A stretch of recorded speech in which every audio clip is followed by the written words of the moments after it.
All of tonight's game from the Empire Development Beaver Builder Supply Studio at the Onalaska Omni Center. Here's Rick Franke. Good evening and welcome to Coulee Region Junior Hockey. It's the season finale from the Onalaska Omni Center.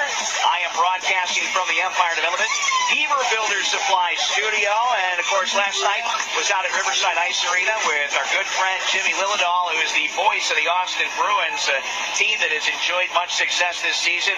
Best record in the Central Division. Going to be hosting the Minot Minotauros in the first round of the playoffs. But we'll talk a little bit about hockey. But what I really want to get into is, something that, a broadcaster, sometimes needs that big break. And, Jimmy is a guy who's very passionate about the Bruins, much like I'm passionate about the Coulee Region Chill. He's had a little bit more to be passionate about as of late. And obviously, sometimes when we're calling a game, something happens in the game and we get pretty animated about it. And you had one of those situations against the Bismarck Bobcats who always get everyone's blood pressure boiling, right? Yeah, they really did. It was an interesting situation.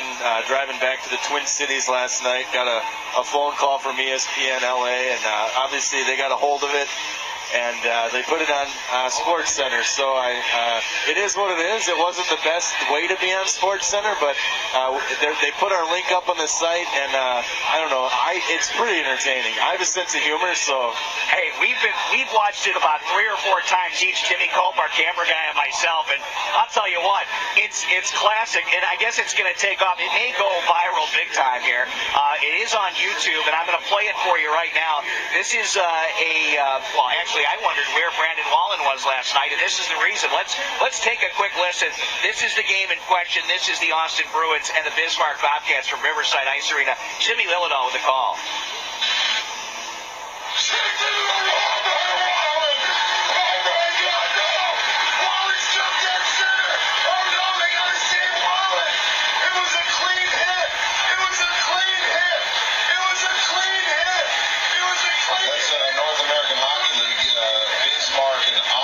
James Lilledahl was the announcer here. He's no Jim Carr. It was a clean hit. It was a clean hit.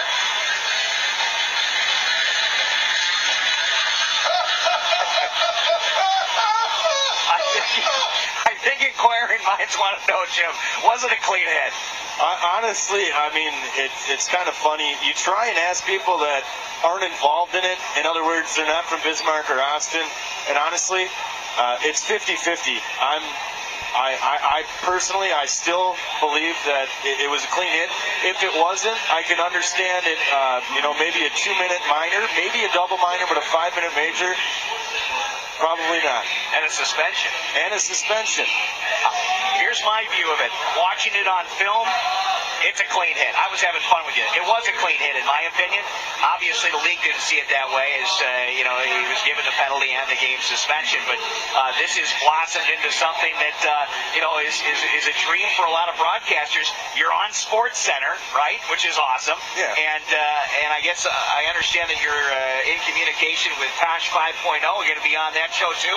Yeah, it's a possibility. One of my buddies was talking about it. I mean, maybe it'll happen, maybe it won't, but I think a lot of it was just a frustrating night, for Brandon Wallen right now. He's trying to win the scoring title, something he's been in pursuit the entire season, 59 games to be specific. He's been pushing really hard to get that regular season title. It was his goal, along with to commit to UMass, which he has already done. So I think once it happened and you realized what was happening, you could kind of see the writing on the wall that they were going to give him an extra game, and he'll get an opportunity tonight, but I don't think he's going to 6 points, I think, is what he's got to get to tie the leader right now as far as the scoring leader goes. But he's had an outstanding season. And my favorite line in the whole thing is, somebody protect Wallen. And it is. And I've gotten a lot of crap for that too, but it's just something, yeah, he did hit him, but again, we don't expect guys that are 5'8", 165 pounds to fight, but not, obviously that wasn't the case, but obviously you could hear my concern for Wallen in the call. It's clear. But, it was, one thing I will say is that if the Austin boys Packer team was not playing in the basketball state championship that evening and I was on AM 1480 KAUS, it would have been a much different call. Maybe that says something about me, but it shouldn't have anything to do with the amount of listeners we have, but I kind of regret what happened. I really do. Although it's come out, and all I can do is react to it in a positive way. But if we could take it back, I do regret what I did. Well, I'm going to go ahead and say that I've been passionate and I've gone a little over the top when I've said some things, when I've seen some things on the ice that I don't necessarily think are what should be happening. And I don't even think about the number of viewers or number of listeners. You had passion at the moment. You expressed that passion. It came out. Somebody recognized it. Hey, guys in the Central Division, the Paul Teeples, you're going to say that he doesn't go out there and give it all he's got in terms of his passion when he thinks something's wrong, even if I disagree with him most of the time. It doesn't matter. He's going to give his expression. And I love that about you, Jimmy, and I think it's a great thing, and I hope this takes off for you because as a fellow broadcaster, I like hearing the passion. Yeah, maybe it's a little over the top. You're going to be on Jim Rome, I bet. Jim Rome's going to be playing that. Yeah, it is what it is. You know, like I said, I kind of got to just go along with it, and it's something that happened. But it is kind of surprising also that I was the one to make it out of this division because there are so many great voices and so many great calls that happen every night. I kind of feel bad that this is one that got the publicity because it shouldn't have happened that way. But you know, like I said, we have some good voices in this division, and things are said. And I was a little surprised that I was the one that ended up on SportsCenter, but it is what it is. It could have been anybody. Kudos to being on SportsCenter, my friend. I think it's fantastic. Timmy Cope likes it too. In fact, he just had us take a picture with Jimmy before he breaks into the national scene. Now it's very cool. He might even end up on Leno before he gets canned. Yeah, if they want to take me on a vacation, they can do that. If they want to pay my electricity bill, I'll allow them to do that as well. So what you're saying, Jimmy, is as long as this gets a little bit more money in my wallet, it's a great thing. Otherwise, I'm not so sure how I feel about it. No, it's one of those things. Obviously, we do a lot for nothing, but we do it because of the passion.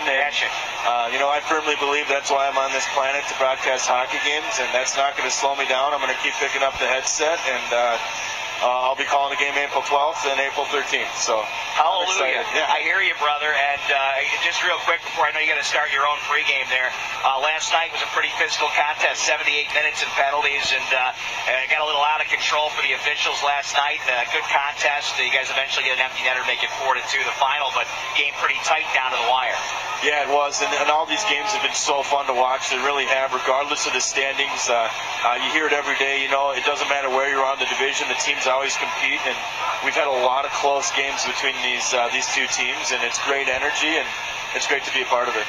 Jimmy, thank you so much for joining us in the Southern Lights pregame. Thanks Have a good call tonight. Thanks for everything. Thank you very much. James Lilledahl, the voice of the Austin Bruins, joining us here in the Southern Lights pregame. And of course, the Southern Lights pregame. The secret to Southern Lights success can be summed up in 3 words: selection, service, satisfaction. Southern Lights, 25,000 square foot showroom in Burnsville, Minnesota, the largest lighting showroom in the Midwest. This your Southern Lights pregame. We're going to take a quick break during it here, and then when we come back,